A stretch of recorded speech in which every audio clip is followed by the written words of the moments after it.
So, hello everyone. Today I'm going to talk about minerals of the East Eifel. It says here part 1, thus logically there follows a part 2 next month. That is because there are a lot of localities in the Eifel, especially in East Eifel. Well, actually also in the West Eifel, but I'm just talking about the East Eifel. The Eifel, what is the Eifel? The Eifel is an area which occupies 4 countries, correction, 3 countries, a very small part in Belgium, little bigger part in Luxembourg, and for the most part is situated in North Rhine-Westphalia and Rhineland-Palatinate in Germany.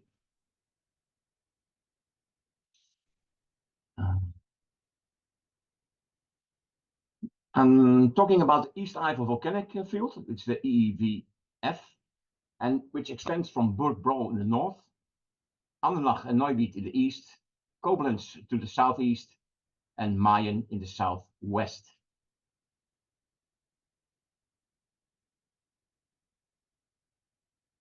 Okay, a little bit about the geology of the East Eifel volcanic field. The EVF extends over approximately 400 square kilometers and comprises of about 100 volcanic centers, dominated by scoria cones and a few Mart volcanoes, which mainly erupted silica undersaturated high potassium rocks. The 3 largest complexes are the Rieden complex, which is situated in the southwest, which were active 450 to 400 million years ago, 1,000 years ago. The Werve volcano, which is to the north, active from 214 to 151,000 years ago, and the most recent one, the Lage See, which is a Maar from 12,900 years ago. Well, in the East Eifel, volcanism began about 500,000 years ago, around the area which now holds the Lage See. It extended from the Neuwied Basin to the south and crossed the Rhine to the east. The quantity of basalt, lavas, pumice tuffs, and ash tuffs produced by the volcanoes was far greater here than in the Western Eifel. East Eifel volcanism came to an end with a huge eruption, as a result of which the magma chamber emptied and collapsed, creating a caldera. Today's Lage See formed in the caldera.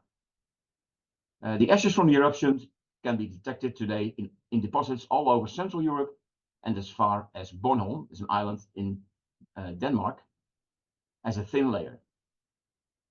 Research has shown that the volcanism is still active. The Eifel region is rising by 1 to 2 millimeters per year, and they're escaping mostly carbon dioxide gases in the Lage See. This is a geological map with the 3 main volcanic areas, the Rieden, Wear, and Lage See complexes. And as you can see by the colors, they deposited a lot of material. Unfortunately for us, also very different material in all 3 eruption periods. As I told you earlier, there were 2 types of volcanoes in the East Eifel. One is the scoria cone volcano, and the other one are the Maar volcanoes. Little explanation about those. The scoria or cinder cone volcano built of pyroclastic materials like cinders and scoriaceous ejecta, usually of basaltic or andesitic composition, dominated by fragments of 2 to 64 millimeter diameter. These airfall deposits build a straight-sided cone with slopes of about 30 degrees, and which is the angle of repose. Otherwise, it would collapse. The complex varieties may occur, like breached or gaping scoria cones and cone within cone types. You can see all the layers in the picture. Concentric layers of deposits.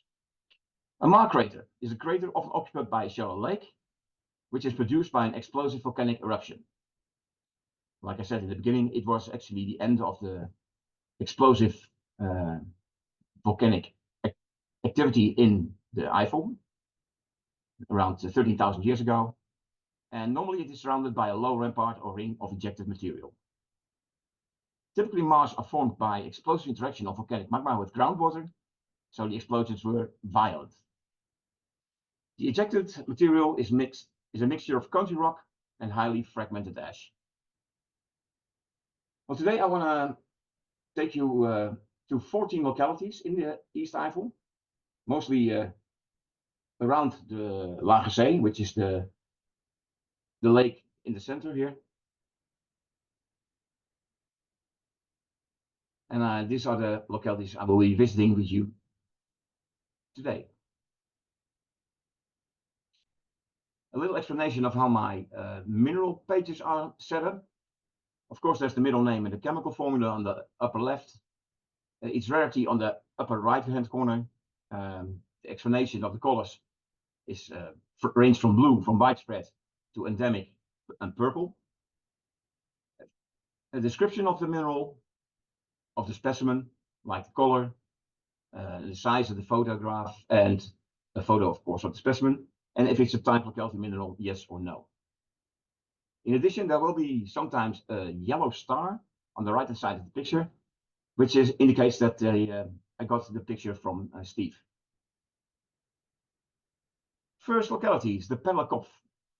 It's about 580 meters high, and it's an abandoned quarry in basalt. Unfortunately, most of the quarries which were abandoned are now reclaimed and function as a nature reserve. This is one of them. The Pellerkopf is one of the oldest volcanoes in the East Eifel, and it was a melanite, phonolite, a nephelinite lava flow forming a lucite phonolite cone. Mouthful. Mineral list 9 valid minerals. I only have one. Andradite. Andradite is, as you know, a garnet, and I only have the variety, the black variety, which is called melanite. It is a few distorted crystals on basalt matrix. Again, it's only 4 millimeters. So they are recognizable as garnets, but barely. The next locality is the Hannebacher Line, which is a little more famous than the last one. It's also an abandoned quarry. It was abandoned in 1970 in the same stuff as the last one. But this one has cavities and xenolites, and this also became a nature reserve. MinData lists 28 valid minerals and 2 type locality minerals. I only have 1 type locality mineral, which you can see on the chart. It's Hannebachite from the Hannebacher Line. First of all, calcite. Actually, all calcites from the Eifel are highly distorted or very oddly shaped, not like normal calcites from all over the world. They tend to be colorless or white, and this one is colorless, and you can still make out some crystal forms here, but most of it is highly fractured. The type locality mineral I own, it's Hannebachite. Hannebachite is also a colorless mineral, and it forms well, prismatic and hair-like crystals, and it's here on matrix. Next one mineral is mullite. Mullite forms in the Eifel always as spherical aggregates consisting of very tiny, spiky, acicular crystals, like aragonite, but it's not aragonite. It's actually a silicate and not a carbonate. Okay, this is not a very good picture, but in the red circle, you can barely make out a red-brown mineral, which is not obvious, but if you look it through a microscope, you can see that it's almost dendritic in shape. Henk has on his website far better pictures of the perovskite from the Eifel. This is a nice one. This is philosite calcium. It is a colorless. It forms colorless prismatic crystals, very tiny, and they are situated on spherical white crystal baelite, which is actually a form of high temperature quartz. The next mineral is phomosite. It forms groups of small white crystals. In this case, with other crystals like white gismandine, darker spinel, and some rounded fluorite on limestone matrix. Next locality is the Shelkopf. It is 550 meters high, and it's actually an active phonolite quarry. The material consists of sulfurite tuffs, and Devonian schists. Unfortunately, it is not allowed to collect here. The regulations about entering active quarries have been strict in Germany in the last years. If you go as a group and you make your presence to be there known far in advance, it might be possible, but don't get your hopes up too high. 37 minerals listed, 2 type locality minerals, I have 1. The Shelkopf is near the town of Brenk, so the Brenkite is the type locality mineral. It forms clusters of colorless mass of crystals. They are well defined though. You can actually see all the faces in the minerals. And again, it's on volcanic matrix. Another calcite, which is more defined than the last one. You can actually see crystal shapes here, but that's not always obvious. They look like scalenohedral crystals in cavities. Philipsite potassium. A lot of these minerals are colorless, so sorry for that. But the potassium comes from the potassium-rich eruptions that were present in the Eifel area. Zeolite is a white colorless mineral. It's a silicate, forming slightly rounded crystals, not very well defined. This is also in a cavity in basaltic matrix. The next locality, the Herkenberg. Herkenberg is also an active quarry in basaltic pyroclasts and dikes of melanite, nephelinite. There are some xenolites with thermometamorphic alteration present. But again, you are not allowed to collect there anymore. There used to be 2 quarries. They broke through the middle part and now it's just 1.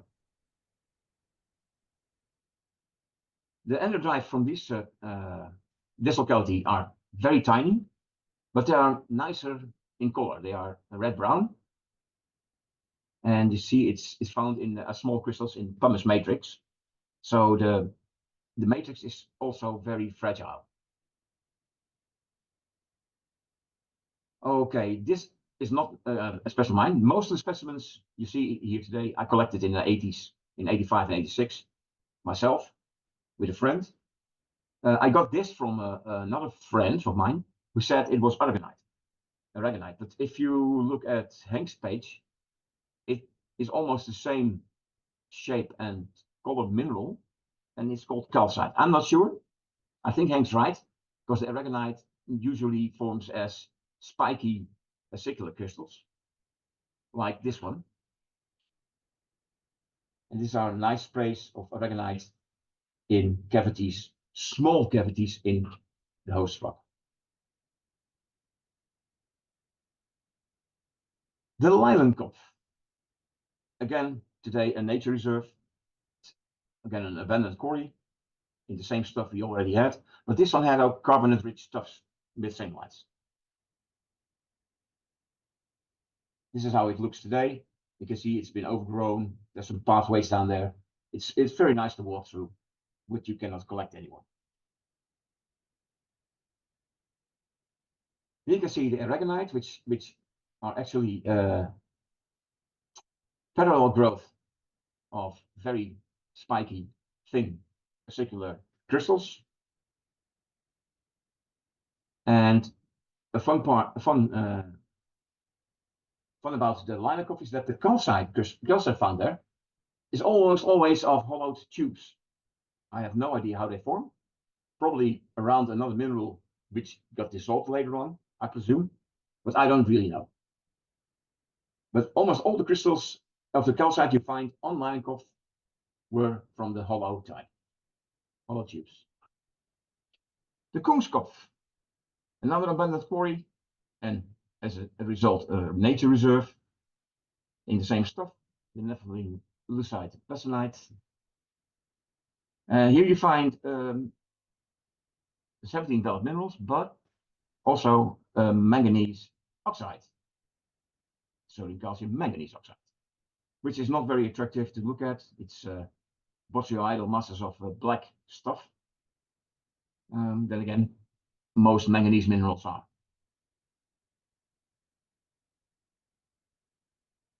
A famous site, the Nicke or actually the Eicher as it's called, is still an active quarry. And look at it. You can get a permit for collecting an entrance to the quarry.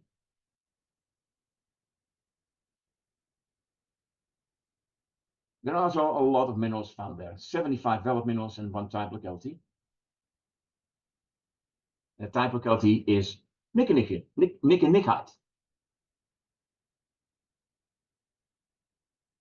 The first mineral from that locality is some rounded crystals, black crystals of allanite cerium. They are in the red circle. And you got some azurine data there and some other, probably amphiboles, which have formed in it. Another nice spray of white aragonite crystals in a cavity. This one is even more spectacular than the last one. This is just a picture from Steve, from a biotite from the locality. Brown crystals, very well terminated, thin platy crystals. Cordierite. Cordierite are the brown crystals in the circle, very small, and usually they form masses. I have some crystals in there, which is lucky, but all the other brown stuff in this is also cordierite. Dorite. Dorite are the red-brown small crystals you see in the picture. There is some hematite over there and some pseudobrochite, which is black.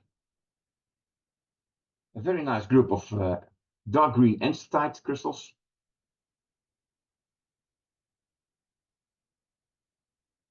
And this is a mineral you don't come across that often. It's essonite. It's lemon yellow. And here you can see the calcite again, hollowed out. And some hematite also.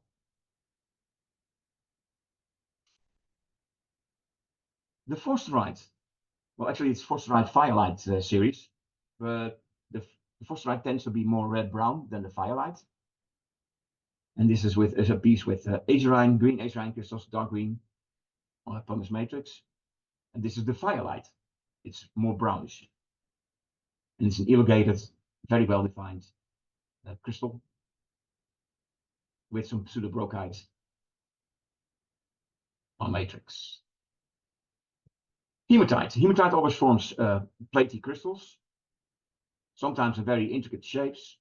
Here again with essonite.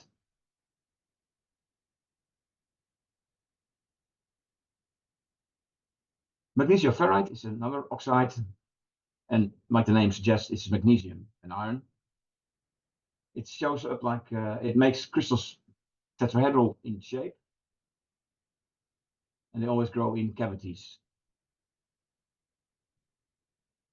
Magnesium hornblende. It's a silicate which appears to be red-brown, prismatic, elongated, also in pumice material. Mullite. Well, in this case, the mullite is a bit like fluffy, white, but there are also some light pink acicular crystals in the cavity. It's difficult to see, I think, on the screen, but it's over here. But the white stuff is also mullite. Another picture from Steve, which shows a nepheline crystal embedded in matrix, and the field of view is 5.75 millimeters. This is the type locality mineral from the Nicke It is nickenite. It is very light blue, and it always shows up as sprays of acicular crystals flattened on the matrix.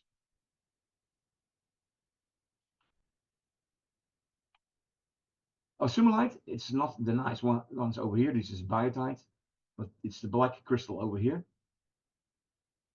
And the white stuff is aragonite again.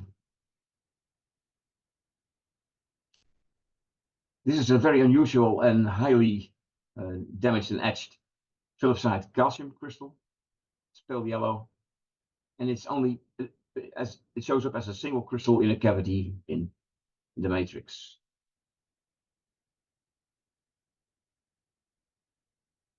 Another silicate mineral, rhönite. Rhönites are small brown crystals, also in cavities in the matrix, in xenolites. Then we go to the sodalite. Well, there is some discussion on Mindert about the white sodalite crystals from the Eifel. The discussion was started by Günter Blas in November last year, and he states that after analyzing, it showed that it is not sodalite, but it's a known pseudomorph after sodalite. I find that a little bit too vague, so I'll just stick with sodalite.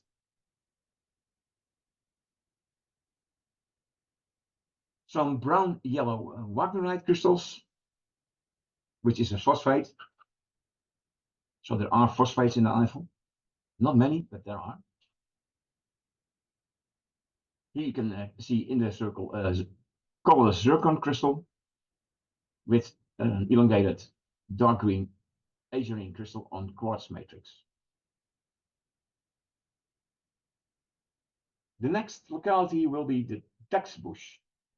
Taxbush is another abundant quarry in the basalt slag cone, and of course it's been given back to nature and is now a nature reserve.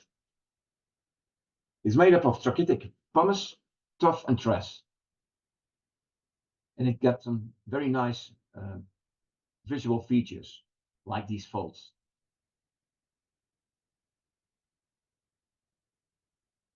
This is a dark black anite crystal with another one attached to the top of it.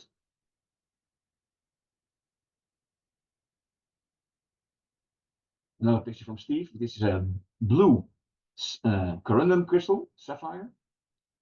Yes, there are sapphires in the Eifel. Not well defined, but there are. This is a ferrocyanide crystal. It's actually dark brown, not black. Black stuff around it is probably pseudobrochite.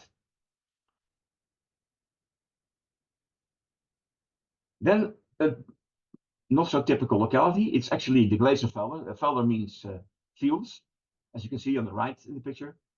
It's actually owned by farmers, and you can get entrance and you may collect at the edges of the fields, but only after permission of the farmers itself. It's an outcrop of grey tuffs from the Lage Zee eruptions,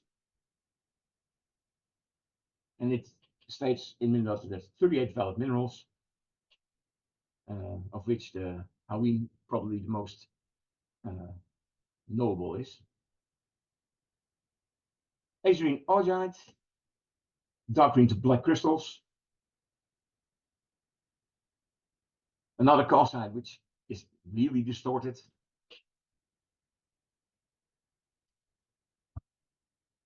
Some Hawin crystals which are grown together. So it's very difficult to see the crystal faces. There are some here. Magnesium hornblende, another silicate, black. Here you can see some yellow titanite with it, and probably some fluorapatite.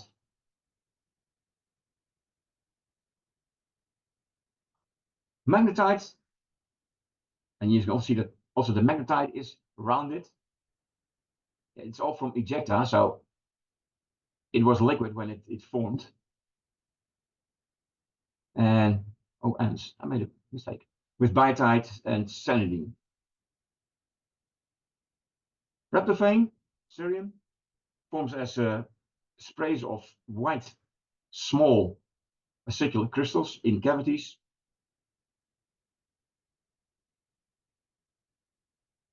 And here you can see some nice orange-yellow titanite stuck in a cavity in the matrix. You can also get some very nice, well-developed zircon crystals, colorless ones in this case. Be advised that the field of view is only 4 millimeters, so they are not huge. The Rotenberg, the next locality, 401 meters high. It's an active quarry, and again, there is no entrance and collecting allowed, unfortunately.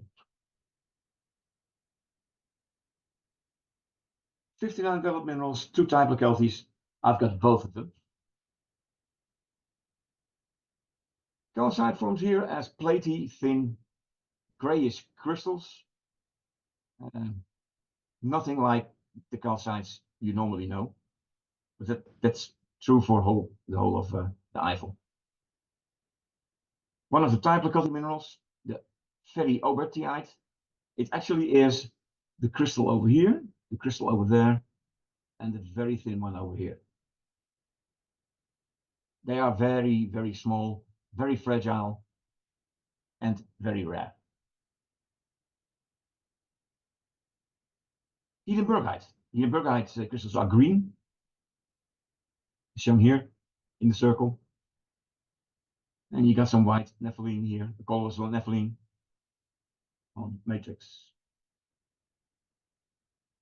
One of the amphiboles, which is calcite, always presents as orange crystals.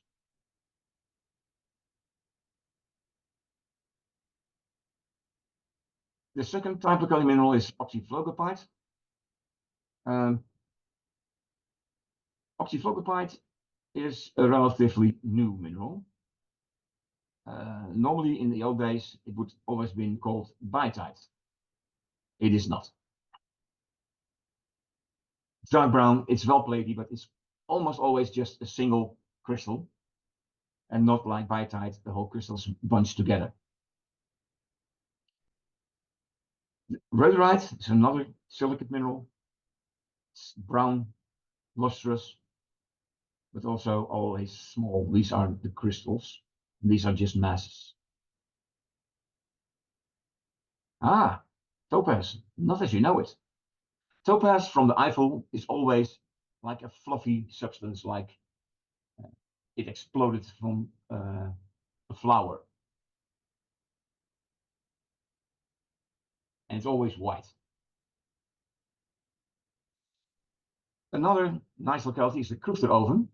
The Kroefteroven is an abandoned pumice quarry, but again turned into a nature reserve. So the picture you see is from way back when collecting was allowed. This is one of those pumice deposit walls. Stunning to look at. So bad you can't collect there anymore. Fluoroapatite in the Eifel occurs as 2 forms. Elongated prismatic crystals and hexagonal short crystals. This one is elongated prismatic. There's some yellow titanite and black magnetite. Hoween, well, everybody knows hoween, that's nice and blue. These are very small crystals with azurine.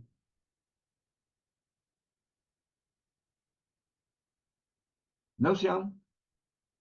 Nocian in the Eifel has always a champagne color. And they always go with other amphiboles, a lot of amphiboles. Don't know which one is here. Haven't had it analyzed yet. The Nicke Weinberg. It's not to be confused with the Nicke Sattel, which are 2 different things. This is still an active basalt quarry from trachytic pumice, tuff, and trash, but again, no entrance or collecting allowed. 58 developed minerals, 1 type locality, which I don't have, unfortunately. Here you see some lobe-shaped calcite aggregates. So again, not the normal crystals you would expect, with hematite and pyroxenes. This is a very nice picture I got from Steve. It's a platy hematite crystal with some growth marks, or edge marks. I don't know what it is. It's very, very nice. Again, calcite, orange. The thick ones are calcite, the thin ones probably not. So one of the most famous localities in the Eifel, East Eifel, in the Dellen quarry. It's an active pumice quarry.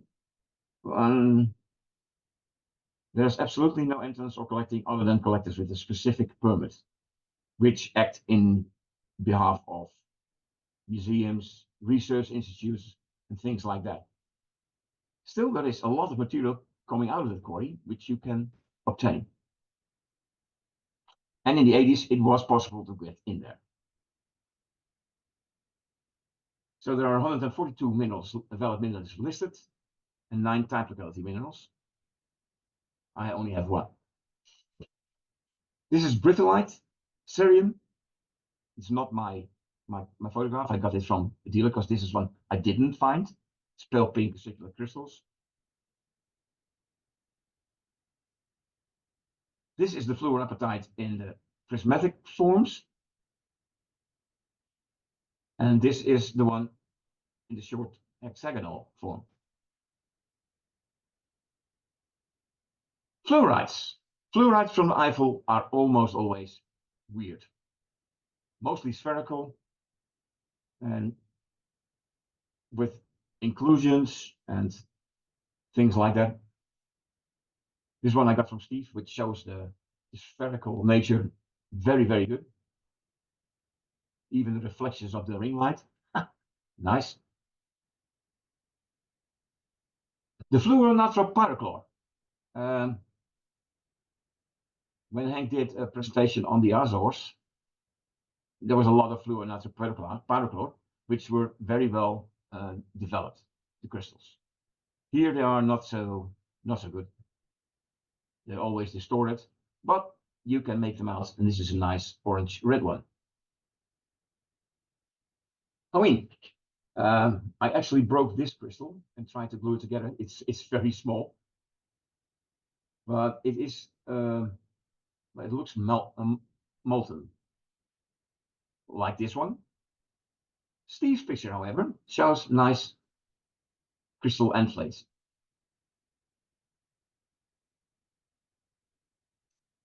Jarosite. Jarosite is a sulfate. There are not that many sulfates in the Eifel. Jarosite is one. It's yellow-brown, very small crystals with some nocean and some fluorapatite to the left and to the top right. Some very well-developed magnetite crystals, although not very shiny. They are a bit dull, but I like the shape of them.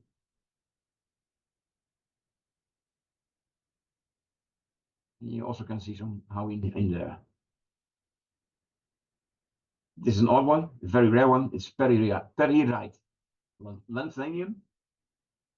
It's small black crystals, and without an analysis, you cannot hardly tell that it is. This one I bought, and it came with an analysis. Sardine crystals are plentiful in the Eifel. These are nice, large crystals in the cavity with some pyroxenes. The type of locality mineral I've got is called Stefan Weisheit. And it's those red-brown, small prismatic crystals in the circle, amongst some titanite and azurine. Titanite, always orange-yellow in the Eifel. And this one is a nice one with nice terminations from Steve. The Wingersberg, we're ending our presentation almost. This is the last locality. It's an active pumice and basalt quarry, and you can get a permit to enter and collect there. So it's one of the few. There are 116. Well, this is actually a wrong picture because you cannot go near that cliff. That is off limits, but the rest of the quarry you can. 116 valid minerals, one type of locality mineral. Very nice crystals coming out of there. This is an augite crystal with some very nice crystal faces. High lustrous. Orange brown brithyllite Syrian. And again, a weird calcite. This one is more spherical in shape.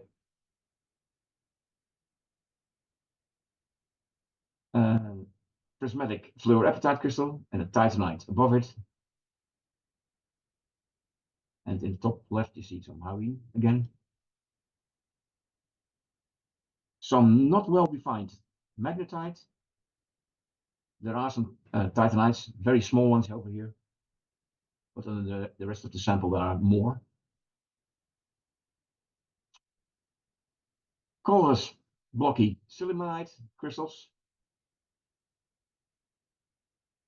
Pseudobrokite. And this is one from Steve. A nice spinel to conclude my tour for the East Eifel part 1. And it will be continued. Be sure to check out Henk's website for some stunning pictures of minerals from the Eifel region, because Henk is a way better photographer than I am. The website is the link underneath. Thank you very much for your attention. Nice one, Frank. Well done. Within time. Lovely. Excellent. Very good. Awesome. It's time Really? for Thanks, Steve. 1.5. Yeah. It was worth waking up for.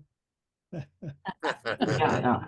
You'll still And have the to next one watch will it. be Though. not as many slides, only 70. These were 126, but Well, Paul did wake up, but he missed the first dozen Yeah. or so. oh yeah. Oh, well, that's not Yeah, geology. I I was talking had about to get about the volcano. Yeah.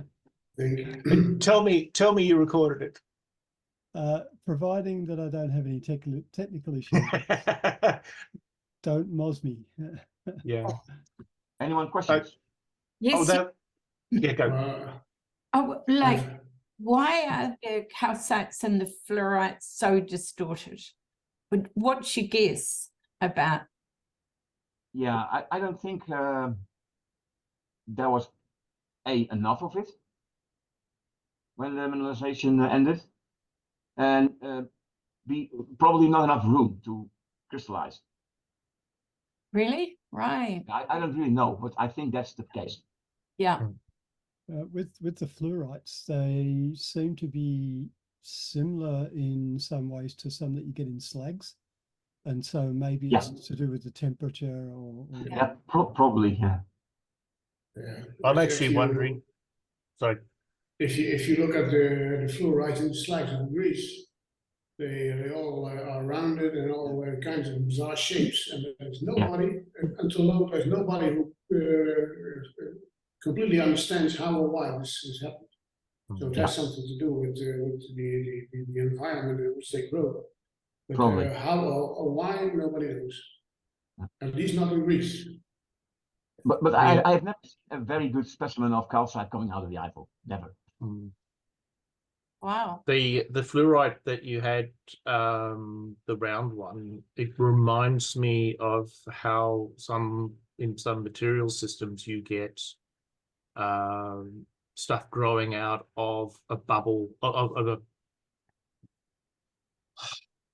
a little molten lump of another material. So the crystals are growing from typically, like, it'll be a sulfur compound, molten sulfur. Good explanation. Who Could be knows? something like that. But it just the way it looks, it's got that kind of feel about it, that that's grown from another material. Yeah, I think you're right.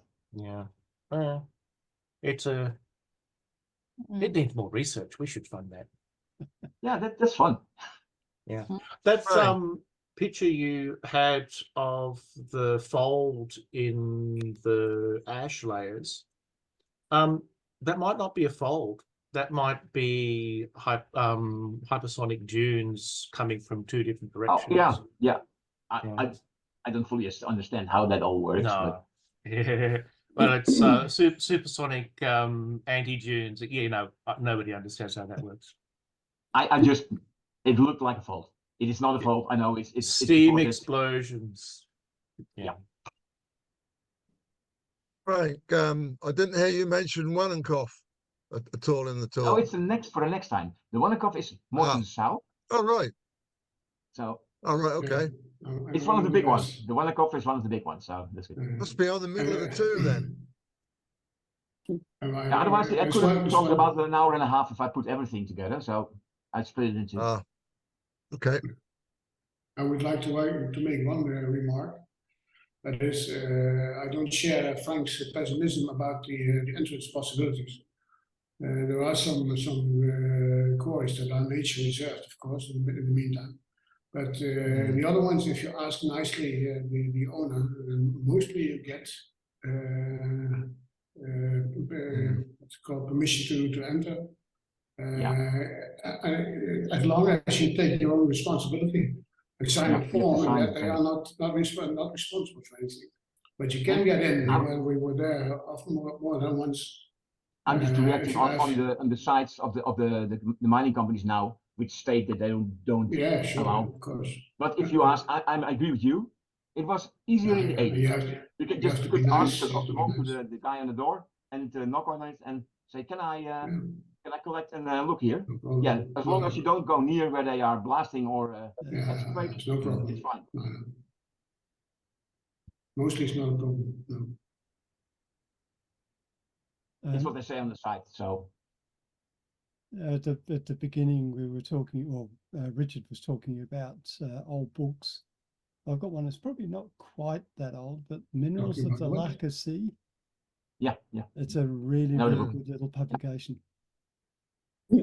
Almost predates Mindat. So Minerals of the what? Lacquer Sea, LAACHERSEE. I don't know if it's still available in print, but it's only it's a fairly small one. It's only like booklet, you mean? A5. Well, it's a book. It's actually about that thick. I thought he was looking. That's a photo. What Martin has a photo book from Ed van der Meersje. It's a Belgian guy. Yeah, it's a more recent book.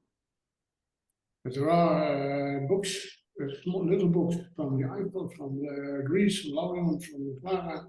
There are small books that are published in one of the magazines. I think it's the Auslos, if I'm not mistaken. I think you were right. And they have their theme numbers, theme books.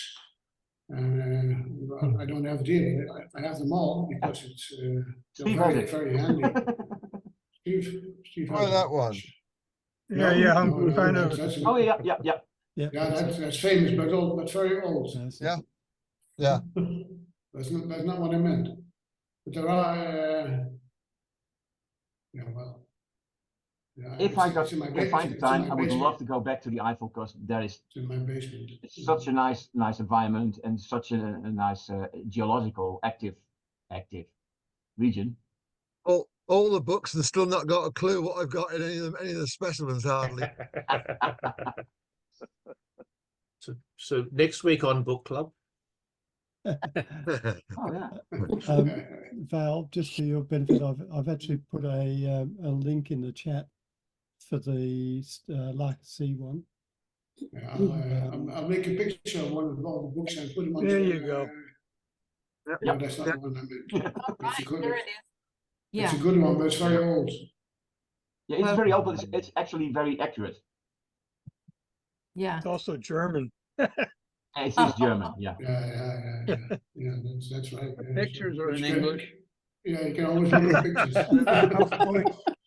Is that one? Yeah, that's the best. It's the best there is, but that's quite expensive, huh?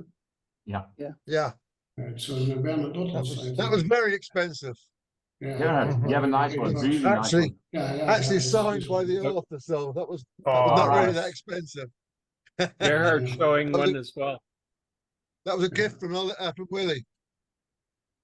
Yeah, there's a lot of books about the Eifel though. So Yeah, Hey, Steve, maybe we can do a session on mineral books from all over the world. there's nothing over here like that at all. It's the closest we get is the Isle of Skye, the granite on the Isle of Skye. You got one or two little high temperatures things going on there, but we've got nothing like that at all.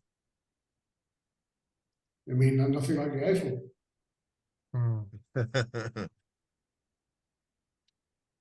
All right. Any more questions of Frank? That's very good. Yeah, Thank you. I have one question. How do you make the distinction between dorite and rhenite? Because Very difficult. much alike. It's yeah, no, also some I of the had them same. analyzed. I had them analyzed. Otherwise, you cannot Yeah. tell. Not by Okay. a visual ID. And the oxyphlogopite, Yep. what makes the difference between phlogopite and oxyphlogopite? And barite, and Fair. barrel on the brain, Biotite. biotite. Yeah, well, because it's just a recent mineral, it has been approved, I think, in the 2012 by the IMA. So everybody thought they had biotite instead Yeah. of oxyphlogopite. They're all micas. They're all micas. They're all micas. And oxyphlogopite Micas, yeah. was one of the last discovered just a few years ago. But how does still- Yeah, It's yeah. it's Yeah. a form of phlogopite, but something in it more oxy. But what? I'm not sure. Yeah, it's more hydroxy. more hydroxy than phlogopite? Like, Okay. oh, Oh, I'm not going to change my labels again. Don't do that. I- Don't do it because they change it every year. So Martin, Yeah, At some point, that'll all turn out to be muscovite anyway. Yeah, sure. yeah. Or when I you just call collected the it stuff, mica. it was called that. You just call it mica like they did in the beginning. Yeah, Micah, yeah. Very good, though. Thank you. Very good. Enjoyed that. Very well done, Frank. really You're good. welcome. Some Yeah, good thank- memories back of trips we had in there. Yeah. And thanks for the reference. Sure, but you have the most incredible pictures of all, Hank. Really. Yeah. He does. Thanks. Yes. All right. Then, Okay, guys. anything else? Okay. No, we'll I think we're good. See you next reconvene. month then. Yeah, come back Yeah, next month for part two. Next Yep. month is in April, huh? Yeah. Yeah. But what's the date? Well, the third Wednesday 16th? my time, so 17. Wednesday. Yeah, that is the 20th 16th, something. 17th. 16th for for us. us. 16th, eh? I'm in Greece at the Greece, time, so yeah. I won't be here. But you can always look it up at YouTube. So Yeah, of course. But if I have enough reception there, I will join. But, I you're don't welcome. think that's, You're welcome. I don't think that's plausible. So long as you're here for the May one, Henk. Yeah. I do that from the Philippines. Oh, man. Better time zone. Yeah, true. All right. Till next month. Okay. Very good. Thank you, Yeah. everybody. Thank you. Cheerio, everybody. Cheers, everybody. Thanks. Bye. Thanks, Frank. Bye. Bye-bye. Thanks, Frank. Take care.